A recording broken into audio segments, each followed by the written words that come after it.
So another one of the core exercises that I really like to teach all of my clients and athletes is a single arm carry. There's a lot of variations off carries that you can do, but in terms of functionality, a single arm carry is about as good as you can do for humans. We pretty much every single day walk somewhere holding something in one hand, whether that's a briefcase or groceries or luggage, whatever it happens to be. So it's really nice because you're going to get grip strength work, and that's really good because anytime you're getting solid grip strength work, getting some reflexive stabilization in your rotator cuff muscles as well.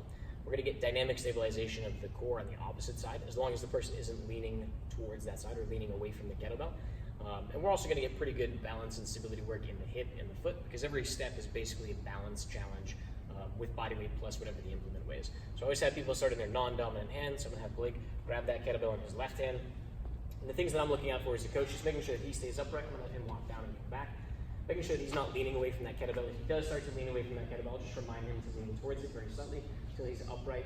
And that's really common because people will feel like they're upright when they're actually sideways. Another common one is that. You'll see him look down at the ground. People love to have their eyes look straight down towards the ground for some reason. So I'll just remind him to keep that head up. I'll have you switch to that left hand, the right hand. Do that same thing down the back. Eyes are tall. If he's really good with his core control, I'll have him do that. I'll say, okay, remember to keep a little bit of that pelvic tilt, a little bit of that pelvic floor engagement as well. Good, and breathe as normal as you can, keeping that chest really, really tall. For most people on this one, I have them start anywhere from 25 to 50 pounds. I think a good goal to shoot for eventually is to get to about half your body weight for about a 50-foot carry in one arm, and then be able to do that on the opposite side. There's a lot of different variations of carries you can do. You can do rack position carries, you can do overhead carries, you can do two-arm carries in any of those positions as well. But whatever the variation of the carry is that you're doing, I think this is an important one because it involves pretty much your entire body. And at least for the single arm carry, it's really simple to coach. Put something heavy in your hands and just walk. You can't really screw it up.